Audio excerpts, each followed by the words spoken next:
সবাইকে জানাই শুভ সকাল। তো সকাল সকাল আমি তোমাদের সামনে একটা ব্লগ নিয়ে চলে আসলাম। তো সকালবেলায় এই যে সবাই মানে মা ভাইয়ের বউ বাসি কাজকর্ম সেরে স্নান করে পুজো দিয়ে তারপরে যে চা বানালো। তো আমরা এখন সবাই একসঙ্গে বসে চা খাবো। তো তোমাদের একটু দেখাই আর কি। এই দেখো এই যে ভাই বসেছে চা খেতে। তো চায়ের সঙ্গে যে বিস্কুট আছে, তারপর জিলাপি আছে, মুড়ি আছে। তো এত কিছুই নিয়েই আমরা বসেছি খেতে সকালবেলায়। এই যে ভয়ের বউ স্নান করে দেখো পুরো ফিটফাট সকালবেলায়। তো আর ছেলে এই যে সকালবেলায় খাওয়া দাওয়া করছে, বলতে খিচুড়ি খাচ্ছে। ঠাকুরের প্রসাদ, আমাদের পাশে পুজো হয়েছিল, সেখান থেকে খিচুড়ি নিয়ে আসছিল, তাই খাচ্ছে। আর মা ওই যে বসে মুড়ি খাচ্ছে। আমি তো বসে বসে তোমাদের সঙ্গে কথা বলছি আর কি। তো এখন চা খেয়ে নিই, তারপর তোমাদের সঙ্গে পরে আবার কথা বলবো। সকালে চা খেলাম, তো চা খাওয়া দাওয়া করে একটু বসলাম আর কি। এখন যাচ্ছি একটু আমাদের নদীর পাড়ে। তো মা যাচ্ছে শাক তুলতে নদীর পাড়ে। তো ডাকছে, বলছে চল আমাকে, বাড়ি বসে থাকবে তার চেয়ে নদীর পাড়ে যেয়ে শাক তুলে নিয়ে আসি।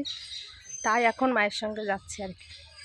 আমি সবসময় ঘরে বসে থাকি, মন খারাপ করে, ভালো লাগে না কোথাও যেতে, ঘরেই থাকি। তাই মা ডেকে ডেকে নিয়ে যাচ্ছে আর কি।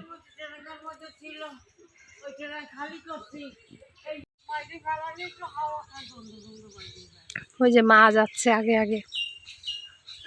দেখো কি পাতা পড়েছে, ঝড় হয়েছিল তো চারিপাশে শুধু পাতা, এই যে ডালপালা ভর্তি। এখানে জ্বালানির অভাব নেই, গ্যাস না থাকলেও কোনো অসুবিধা হয় না। এই নদীটা কত সুন্দর ছিল, কিন্তু নদীটা এখন কচুরি ভর্তি হয়ে নদীটার আর নদী নেই। আমরা এই নদীতে কত স্নান করতাম, সাঁতরিয়ে সাঁতরিয়ে ওপারে যেতাম আসতাম। এখনের অবস্থা দেখো নদীর। এই দেখো কত বড় বড় বাঁশ গাছ, বাঁশেরও অভাব নেই, চারি সাইডে শুধু বাঁশ ছাড়া কিছু নেই।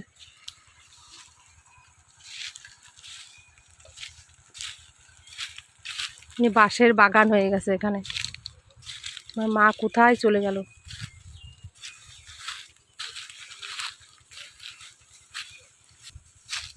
এখানে নামতেই তো ভয় লাগছে, খালি পায়ে আসলাম, আরও চটি পরে আসিনি, কাটা ফুটে যায় নাকি তা কি জানি পায়ে।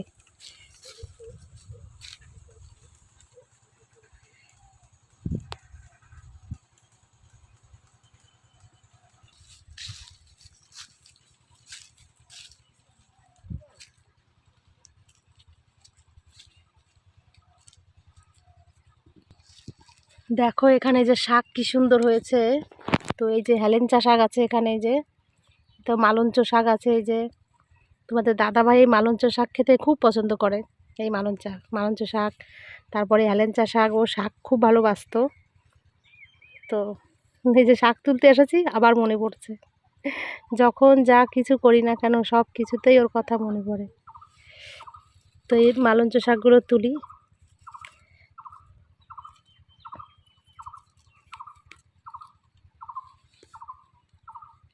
হেলেঞ্চা শাক আর তোলা হবে না, হেলেঞ্চা শাকটা থাক, এটা তিতো তো, মাছের ঝোল দিয়ে মাছের ঝোল দিয়ে বেশ ভালো লাগে হেলেঞ্চা শাক। কিন্তু আজকে আমাদের নিরামিষ, মানে মায়ের বাড়িতে নিরামিষ, তো তার জন্য আর কি নিরামিষ খাওয়া হবে, এই কারণে শাক নেওয়া হচ্ছে।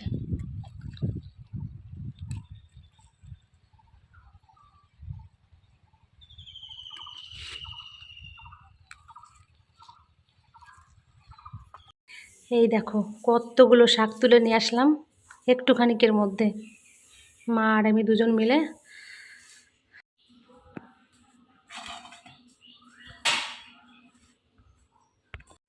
তো এই যে ভাইয়ের বউয়ের সামনে দিলাম শাক ঢেলে, ও এখন শাকগুলো ধোবে, ওই যে বসে আছে।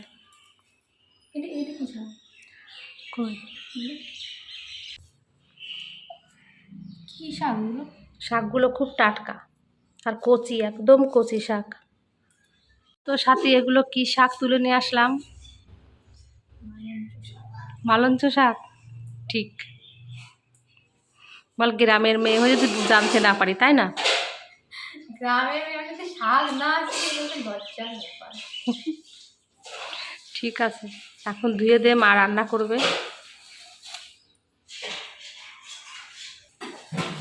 এই যে শাকগুলো সাথে ধুয়ে দিচ্ছে এখন। আর এখানে যে ডাল ভিজিয়েছে মা, মানে ওই সেই পায়রা মটর ডাল, এই দেখো। তো এই পায়রা মটর ডাল দিয়ে এই কলা আর আলু দিয়ে রান্না করা হবে। তো এইগুলো আমি একটু কেটে দিচ্ছি, আর বোন এই শাকটা একটু ধুয়ে দিক এখন। এই যে কাঠের জালে রান্না করবে মা। তো উনুনটা দেখো লেপে দিয়েছে, এই যে পাইপের উনুন।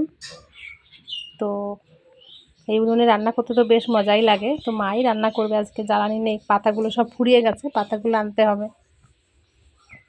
তো আমি ততক্ষণ এই সবজিটা একটু কেটে নিই। কলা আলু কেটে দিলাম, ডালের বড়া দিয়ে তরকারি করবে, শাকটা ধুয়ে দিলাম। আর এই যে জ্বালানি নিয়ে আসছি দেখো। তো এই কাঠের জ্বালানি দিয়ে আজকে রান্না করা হবে। এই দেখো আমার মায়ের জ্বালানি। তো কাঠ কেটে কেটে মানে সাজিয়ে রেখে দিয়েছে, এইগুলো দিয়েই রান্না করে। আর গ্যাসে টুকটাক মাঝে মাঝে রান্না করে, আর কাঠের জালেই বেশি রান্না করা হয় আমাদের। তো এখানে অসুবিধা হয় না গ্যাস না থাকলেও। আবার এই যে কত পাতা এই যে মেলে দিয়েছে, বাগানে তো পাতা ভর্তি। তো এই পাতা মেলে দিয়েছে, এই পাতা দিয়েও কিন্তু মা রান্না করে। তো অনেক পাতা, যে পাখাটি আছে ওই যে ভর্তি পাখাটি। তো জ্বালানির অভাব নেই আমার মায়ের, গ্যাস না থাকলেও কোনো অসুবিধা হয় না। যা সুন্দর পাতা গাছ, জ্বালানি ভর্তি চারিদিকে।